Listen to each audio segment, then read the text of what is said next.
I always knew I was adopted. My father, James Richardson, never hid that fact from me.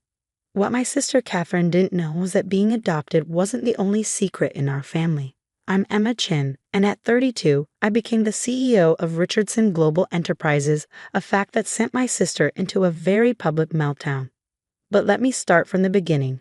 Dad adopted me when I was 6 after my biological parents died in a car accident in Hong Kong. He was there closing a business deal and visited the orphanage as part of his charitable works. Something about the quiet Asian girl reading advanced mathematics books in the corner caught his attention. 3 months later, I had a new home, a new sister, and a father who saw something in me that would change both our lives. Catherine, 2 years older than me, never accepted my presence. Where Dad saw potential, she saw competition. While I was diving into business books and learning about investments, she was focused on being the perfect socialite, the natural heir to the Richardson name. Blood will always matter more than paper, she'd say when Dad wasn't around. What none of them knew was that Dad had been preparing me to take over his company since I was 12. Those weren't just casual conversations about business over breakfast. They were carefully planned lessons. The summer internships weren't just to keep me busy. They were training grounds. By the time I finished my MBA, I knew every aspect of Richardson Global Enterprises intimately. Dad kept my training secret, not out of shame, but strategy. The business world is like a chess game, Emma, he'd tell me. The best moves are the ones your opponents don't see coming. Catherine married Trevor Williams, heir to a banking fortune, in what society pages called the merger of the decade. The fact that Trevor's bank was secretly struggling under bad investments wasn't public knowledge yet. But Dad and I knew. We'd been quietly buying up their debt through shell companies for months. When Dad was diagnosed with pancreatic cancer, he called me to his study one night. "It's time," he said, handing me a thick envelope. "Everything's prepared. Just remember what I taught you. Patience is the deadliest weapon in business." He died 3 weeks later. The funeral was exactly as Catherine wanted it, lavish, public, and designed to emphasize her position as the grieving daughter. I sat quietly in the back, as she'd instructed. "No need to confuse people about your place in the family," she'd said with a cold smile. After the service, during the reception at our family estate, Catherine made her move. She clinked her glass for attention, her black designer dress perfectly coordinating with her crocodile tears. "I want to thank everyone for coming to honor my father," she began, emphasizing the "my." Family meant everything to him, and as his only true child, I know he'd want us to be honest today. She turned to me, her smile razor sharp. "Emma, dear, I think it's time we stopped pretending. You were a charity case, a tax write-off Dad's accountant suggested. You're not real family, and it's time for you to go." The room fell silent. 200 of New York's elite waited for my response. Trevor smirked beside his wife, probably already spending the inheritance in his head. I stood slowly, straightened my simple black dress, and smiled. "Of course, Catherine. You're right, we should stop pretending." I walked to the door, then turned back. "See you at the will reading." "Don't bother," she called after me. "Dad's lawyers already confirmed everything goes to his real heir." I just smiled again. "We'll see." 2 days later, in the Richardson Global Enterprises main conference room, Catherine's perfect world imploded. "This is the last will and testament of James Patrick Richardson," the lawyer began. Catherine sat at the head of the table, already holding a pen to sign the transfer papers. "To my daughter Catherine," the lawyer read, "I leave the following. Your trust fund will continue untouched, providing you the same monthly allowance you currently receive." Catherine's smile faltered. "That's it. Where's the rest?" "To my daughter Emma," the lawyer continued, "I leave controlling interest in Richardson Global Enterprises, all associated companies, properties, and assets, effective immediately." The pen fell from Catherine's hand. "That's impossible. She's not even a Richardson." "Actually, I spoke for the first time. I am. Dad legally changed my name years ago, and I've been serving as the company's shadow CEO for the past 5 years." "No," Catherine whispered. "No, no, no." "Security," I pressed the intercom button. "Please escort Ms. Williams out of the building. Her access has been revoked." As security approached, Catherine knocked over her chair. "You can't do this. I'm his real daughter." "Being real family," I said quietly, "isn't about blood, Catherine. It's about trust, loyalty, and vision." Dad understood that. I'm sorry you never did. I'll fight this, she screamed as security led her out. You'll never get away with stealing my birthright. I sat down in the CEO's chair, my chair. Actually, I already have. The real war, I knew, was just beginning. But Dad had taught me well, and I had plans Catherine couldn't even imagine. As her screams echoed down the hallway, I opened my laptop and began the changes that would reshape the Richardson empire. Starting with the Williams family bank. Catherine's meltdown hit social media before she even reached her car. Someone in the conference room had recorded her screaming about her fake sister stealing her birthright, and the video spread like wildfire. Within hours, #Richardson drama was trending, with people divided between supporting the rightful blood heir and the secret CEO's sister. I watched it unfold from Dad's old office, my office now, while signing the papers that would begin Catherine's financial ruin. She'd made her choice at the funeral. Now she'd learned why Dad had always said I was the better strategist. Her first move came the next morning.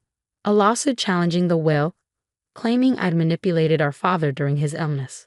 Her lawyers filed emergency papers to freeze the company's assets. I'd been expecting this. In fact, I counted on it. Release the documents, I instructed my legal team. Within hours, every major news outlet received copies of my official adoption papers, my legal name changed to Emma Richardson Chin, and most devastatingly, video recordings of Dad explaining his succession choice. He'd made them during his last months, knowing Catherine would challenge the will. I choose Emma, he said in the video, looking directly at the camera, not because Catherine is inadequate, but because Emma is exceptional. She's been running this company in shadow for 5 years, turning record profits while her sister was planning charity galas. Blood doesn't make a CEO, vision does. Catherine's lawsuit was dismissed within days. But I wasn't done. Remember those shell companies buying up Williams' bank debt? The day after Catherine's lawsuit failed, Richardson Global called in all the loans. Trevor's family bank, already struggling, faced immediate bankruptcy. Catherine showed up at my office, her designer outfit slightly wrinkled. A telling detail for someone who'd never had a hair out of place. You vindictive bitch, she spat. You're destroying Trevor's family. I looked up from my computer. Actually, you did that when you kicked me out of Dad's funeral. Actions have consequences, Catherine. Dad taught us that, remember? Well, one of us was paying attention. He was my father. He was our father. But while you were playing society princess, I was learning to run his empire. Did you really think those summer internships were just to keep me busy?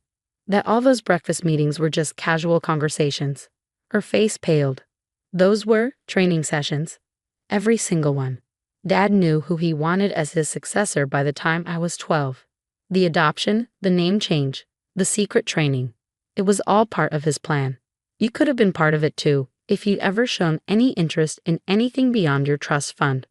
I'll tell everyone, she threatened, about how you manipulated him, turned him against his real daughter. Go ahead, I interrupted, turning my laptop to show her the screen. These are the records of every transaction from your trust fund for the past 5 years. The private shopping sprees disguised as charity donations. The business meetings that were actually spa days. Oh, and let's not forget the interesting transfers to Trevor's personal account. The ones that started right after you discovered his bank was failing. She sank into a chair. How did you? I told you.